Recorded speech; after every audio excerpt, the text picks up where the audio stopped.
Hello, I'm Philip Stodham from My House to Yours. Welcome to EMS at Sea Level. I am joined by IMI President and CEO Lou Hughes. Lou, pleasure to see you. I think last time we were on camera, it was Munich, and so much has happened since then. It's a crazy time to be heading up an EMS, a global Oh EMS my company. gosh. It sure is, Phil. It's been a crazy, gosh, almost 8 months. So Yeah, yeah, it's amazing that you've been in the role so long, and well, yeah, ridiculous amounts happened.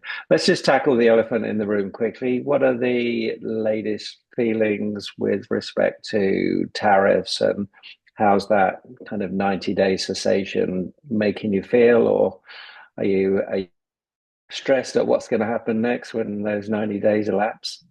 I think there's been so much done and said with the tariffs that I'm kind of immune to it now. You know how you catch a really bad Yeah, cold and yeah, or flu, and then you get better, and no matter what else happens, or you catch a really, really bad one, and the next one you catch doesn't feel that bad. So I don't yeah, know. I just feel like I don't, I'm kind of not interested in hearing about it anymore. I'm really not.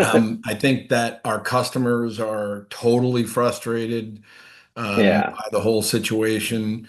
And then everybody is just frozen in place. No one knows yeah, what to do next. No one knows what the next decision will be. So I think I really, really hope that there is certainty that yeah, decisions will be made by the July 3rd timing, because that's the three yeah, months timing. I do find it interesting that only one decision, the UK decision, has been made, or one agreement has been made. mm, I had hope for a number of agreements to be made yeah. by now. So maybe it's the next 30 days will be Yeah, eventful. So yeah, don't yeah. know. So we'll see. So we'll see. Yeah, it's funny. It's in everybody's results, and everybody's forecast at the moment. It's something that people are concerned about. What I really wanted to talk to you about today, and I guess, tariffs and disruptions generally are part of that, is how you kind of adjust and design your global footprint, but you overlay that global footprint with speed and agility to allow you to respond to what's going into in the market and respond to customers. I think regardless of whether it's tariffs, the pandemic, trade wars, geopolitics, just general uncertainty in the market. Having a global footprint is one thing, but actually having the speed and agility to operate that global footprint successfully for your customers is another. I know that the footprint and the factory setup was something you were very keen to look at when you took this job. How's that evolved and how's that impacted the Q1 results? So our Q1 went really well comparatively, right? Year over year, we Mm, had a really good Q1, and I think the company will continue to perform. One thing that I believe is a conundrum that's happening out there is you talked about speed and agility and flexibility, and how mm, customers really want that today so that they can shift on the dime from one mm. region to another, depending on what's happening geopolitically. But at the same time, they really don't want to pay for that. They don't want to. They don't want to have to pay a premium to be able to support that. And in the old world, or even the current world of EMS, you want to operate at upwards of 90+% efficiencies. I'm sorry, Mm, utilization, so mm. that you can utilize your equipment, and you can cover your overhead as effectively as Mm, possible. But in this world where you have to leave enough open capacity to be able to move customers from site to site, mm.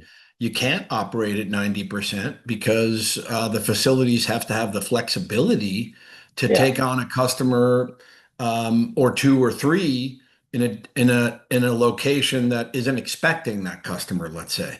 So, Mm.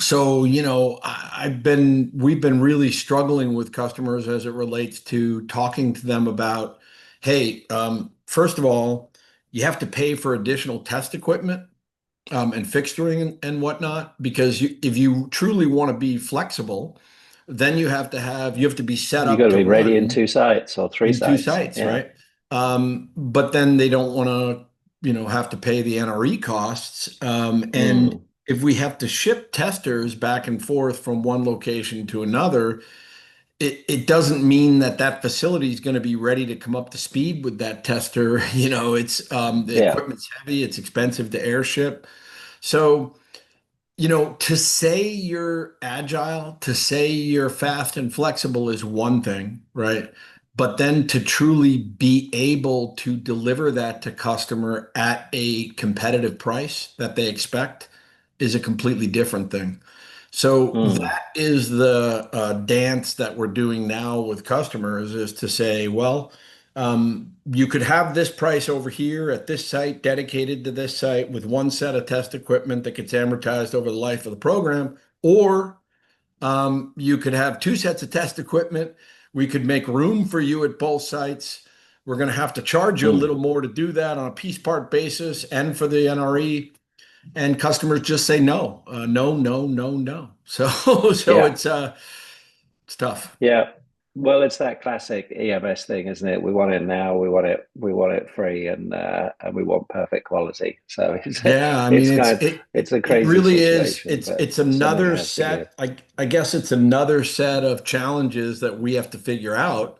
We have to figure Mm. out how to be agile, how to be fast and flexible, but how to do so as efficiently as possible so that Yeah. we can still provide as cost-effective a solution for the customer as possible. Yeah, and then with respect to the customer, they have to understand that that doesn't come without cost, but they have to understand that there's value delivered as a result of that. If you're going to have that just in case strategy, and for so long we've had a just in time strategy rather than just in case. If you're going to build that Yeah, in, just in case.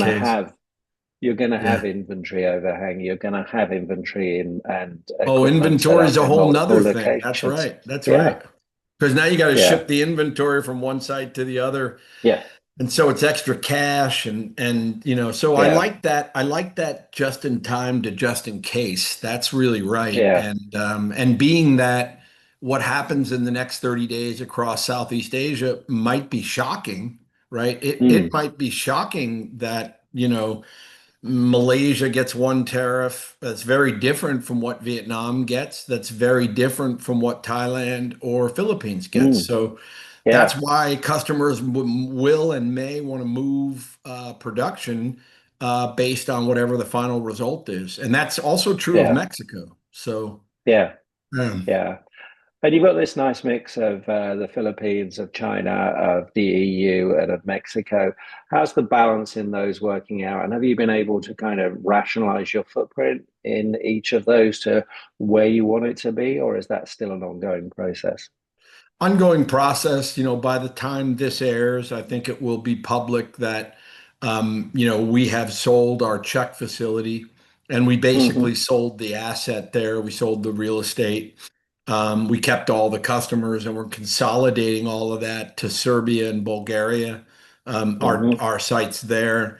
I'm a believer in super sites. I'm a believer in having fewer, bigger sites, because I think Hmm. you can be more competitive that way as it relates to overhead. Overhead is such a big part of the cost in this business, Hmm. that both fixed and variable.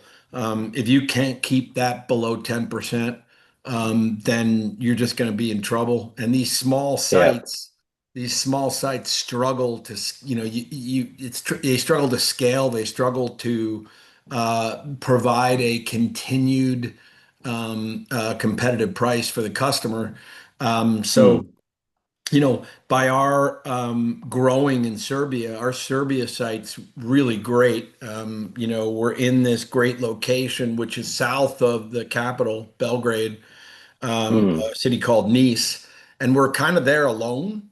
And it's great because we have all the access to labor You have the and talent. management, Yeah. and it's just going great there. We've got a great team, And we're going to double the size of that facility over the next 2 years. So everything that was in Czech will come to Serbia, and all the growth will end up there. And we're super competitive there, right? So, Mm. it's those small changes that are still going on in footprint that are important. We're going to Yeah. grow. Our Mexico site is doing great. We're turning that around. The guy who runs that site, Harry Milton Bazara, is a star. And Mm. he's turned it around from the injection molding we do there to all the EMS and highly automated assembly and tests that we do there. He's turned all that around. And that to me is the place where most customers, at least for North America, are Mm. going to. And that's probably our busiest site in terms of NPIs and New transfers, products. Yeah. Yeah. because customers who are, let's say they're, 70% US and 30% rest of world, then they're going to want to build in Mexico, right? Because they get that zero Mm. tariff on their entire BOM, right? So if it's a Yeah. $150 product and 80% of that is BOM and 20% is value add, well, then we bring the whole darn BOM in for, Yeah. 80, 0% essentially Yeah. tariff, and that's huge, right? Versus paying Yeah. 10% somewhere else, anywhere Yeah. else, right? Because Yeah. the rest of the Absolutely. world is at 10%. So, Yeah.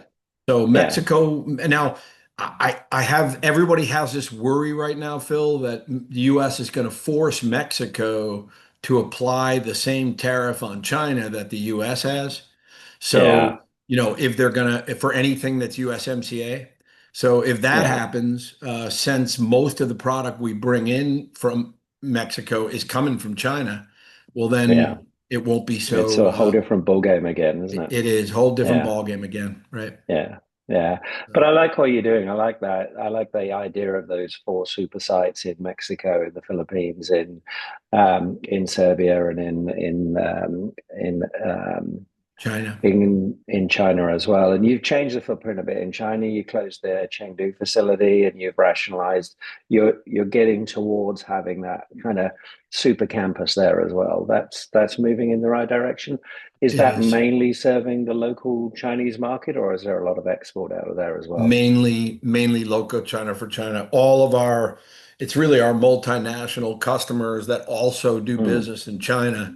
And so we support them in China.